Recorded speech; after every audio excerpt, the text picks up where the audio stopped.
As a PC gamer, it can be pretty hard to choose. Do you play with a mouse and keyboard, or do you pick up a controller? Well, today, we've got the Megalodon Console 64 from DOIO. How do you pronounce that? DOIO? DOIO? DOIO? You can find it on drop.com, and they're currently doing a pre-release sale. It's going for, well, we'll tell you later, but, ooh. This is pretty cool. It does not come with keycaps and switches, just so you're aware. We actually put this together beforehand, or rather Bell did. What else do we get though? Cable is okay, A to C. What's the arm span thing? Your arms is like how tall you are?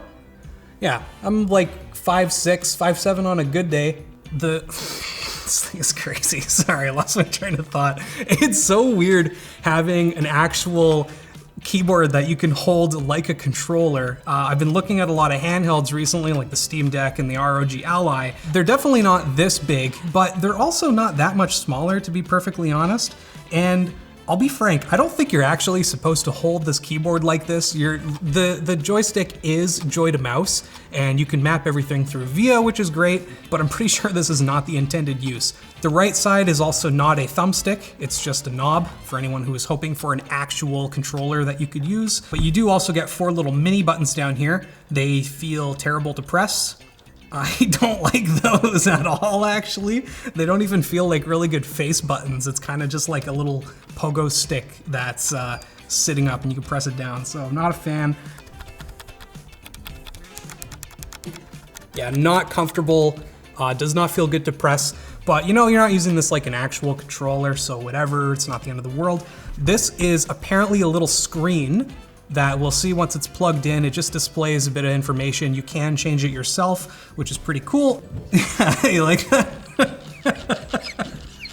want to mention the other color. Yeah, sorry. We got the red and blue one, which looks a lot like a Switch, if that wasn't super obvious to basically everyone watching. It comes in a bunch of other colorways: white, yellow, soy, and pink. Those are all sold out right now, apparently. I don't know if they're gonna change stock at some point. It's currently a pre-order and ships July 7th, so maybe you'll get lucky and they'll restock if you're not a big Switch fan.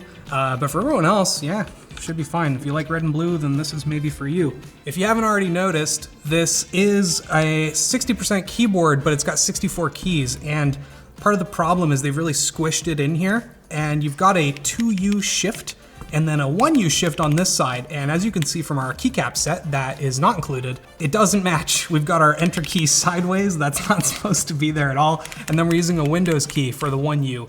The nice thing about the 1U is that's basically any other keycap. You can put literally whatever you want there, but 2U is kind of a weird size that you don't see super often, and you might need to buy a more expensive keycap set if you want to make sure everything fits perfectly on here. GMK sets, for example, tend to ship with basically every option under the sun. Your options from Amazon that are like 30, 40 bucks, they might not quite fit, so be careful.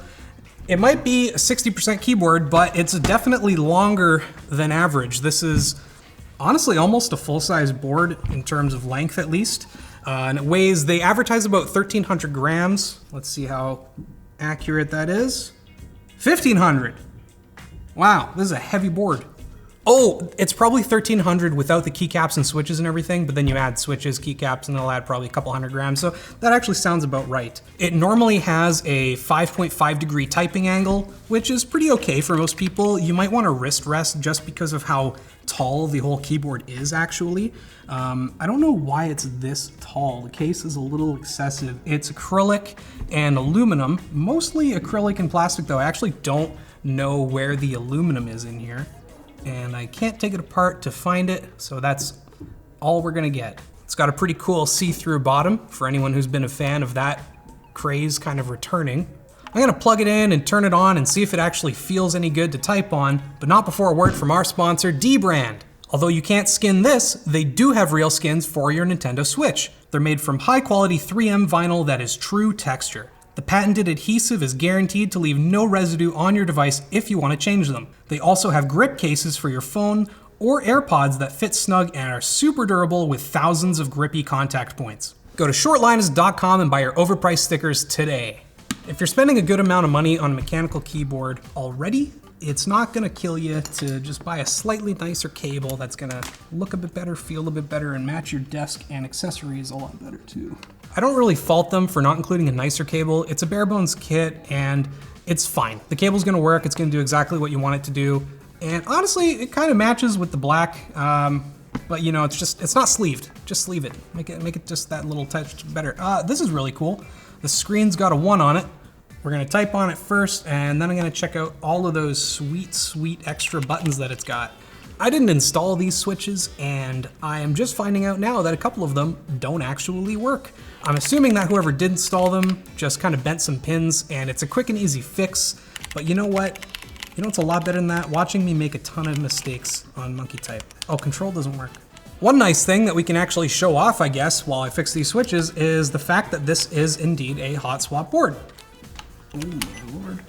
Yep, bent pin, that's pretty cool. And it's 5-pin, so any switch is gonna fit into this board without issues, except for maybe Otemu, because they're thinner pins, but that's okay. If you also didn't notice, it's got RGB, which is pretty great. South facing, and it looks like you can set it to a bunch of different customizations. It's QMK firmware, so you can use VIA to map it however you want, including the RGB. The nice thing about south-facing RGB is it's super compatible with whatever switch you want to use. The nice thing about north-facing though is it tends to shine through keycaps a little bit better. So take your pick your poison, whatever you want to use. I personally prefer north-facing just because I like the shine through on keycaps, but it honestly doesn't matter all that much. I really do like this little screen with the 1 on it because I'm player 1. I don't know how to customize that, but that's apparently also customizable, so you can just put whatever you want on that teeny tiny little screen there. One thing I want to mention before we do the typing test is that the switches in here aren't my personal preference, and so I might not like the feel of the actual switches. However, I want to point out that the gaskets in this thing, it is gasket mounted, they're very squishy. There's a ton of flex, so if you like a soft bottom out feel, then you shouldn't be disappointed. Gasket mounting just means that the board and the plate are basically sandwiched in between these little rubber gaskets so that when you press down, it has some give to it into the rubber.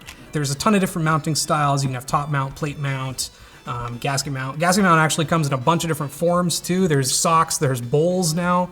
One thing I'll mention actually is that it looks like it's pretty easy to take apart with all of the bolts being on the bottom. However, there's quite a few of them. Most of the time, you're only gonna have maybe 6 or 8 case screws, maybe 10, but this has got 1, 2, 3, 4, 5, 6, 7, 8, 9, 10, 11, 12, 13, 14, 14 case screws. It's quite a few.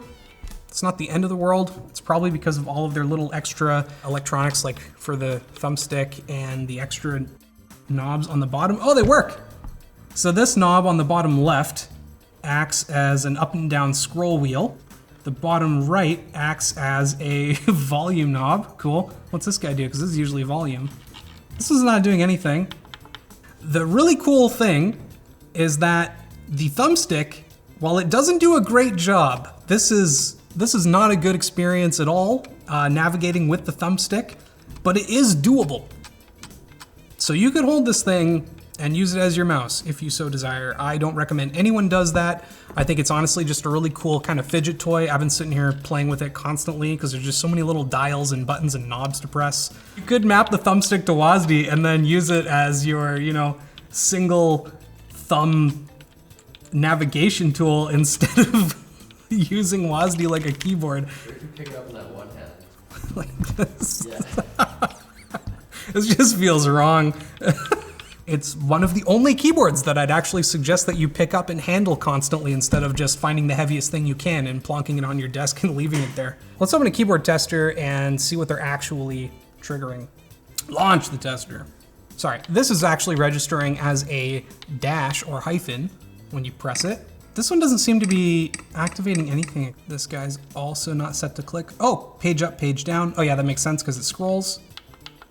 And then the thumbstick is just joy to mouse, and then what's the click? Click is not mapped to any buttons. You could probably map it to your mouse, theoretically. I don't know if I'd want to. And then these face buttons don't seem to be anything either.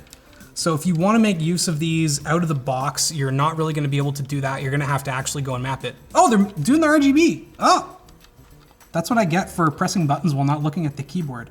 One seems to just turn RGB on or off. That's like your A button. but X and B aren't changing anything. Y seems to also be changing the RGB in terms of like solid color, whether you want flashing colors, whether you want it to like pulse when it presses a certain key. Oh, that's a mute button. Oh, clicking on this guy is a mute button. Overall, you know, I think all of the extra buttons are pretty cool. It's kind of like a macro person's dream. I'm not really that person. I tend to just use my keyboard as is. Maybe I use a function button for a couple of keys like F5 if I'm using 65% or 60%, but otherwise I tend to just leave it as is. I'm not even a big VIA user, but it does support that and you can use it if you'd like to. Monkey tag. You know what's cool though? I'm not gonna use the trackpad on the laptop. Well, I don't have a mouse click, so I am gonna use the trackpad on the laptop. Oh, my C button doesn't work. That's definitely the worst I've ever done, both here and I think in general. I got 60 words per minute, 82% accuracy. Only part of that is because of our C switch not being properly working here. Otherwise, it's mostly the layout. It's really condensed, and I have a bit of a problem going for some keys, especially my shift key, when it's this small. So if you're new to 60 or 65% keyboards, it might take quite a bit of learning to get used to typing on this smaller layout. Otherwise, it's not bad though. We've only got some pretty stock switches and not the greatest keycaps, to be perfectly honest, but the sound isn't bad. It does come with a number of sound dampening pads. I don't know what kind of foam or padding they are, but it is included and I can hear it at work. It's okay, not great.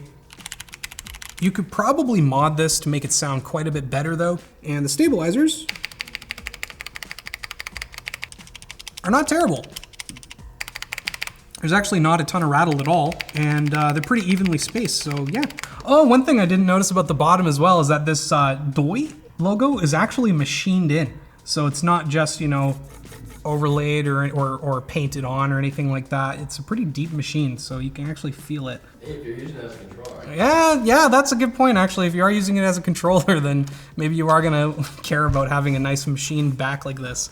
Overall, I think it's not bad. I think it's pretty cool in a number of ways, and it's definitely for a very specific audience. If you're a big Switch fan, or if you're looking for something that's just unconventional. I know a lot of people that buy keyboards only because they're different, and the reality is this is incredibly unique. I've never seen something quite like this before.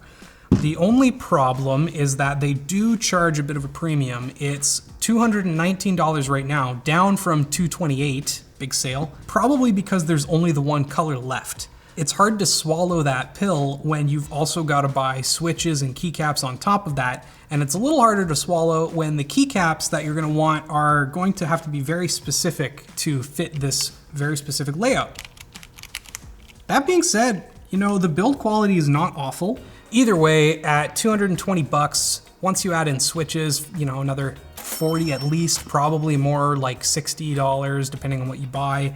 And then throwing on a keycap set, especially something that's probably a bit more premium, you're looking at an extra 80, 100 bucks, if not more. The price for this quickly adds up. And I think that if you're looking for just a regular mechanical keyboard, one that's a little funky, that looks like a Switch, it's probably not worth your money. However, if you want a really, really cool macro pad that's got a bunch of different functions that you can map to whatever your heart's desire, maybe it is for you. Thanks for watching Short Circuit. If you want to look at another keyboard Short Circuit we did that was at a similar price point that I liked a lot more, check out the Key Boom. It's also clear, but it's just a bit more premium feeling.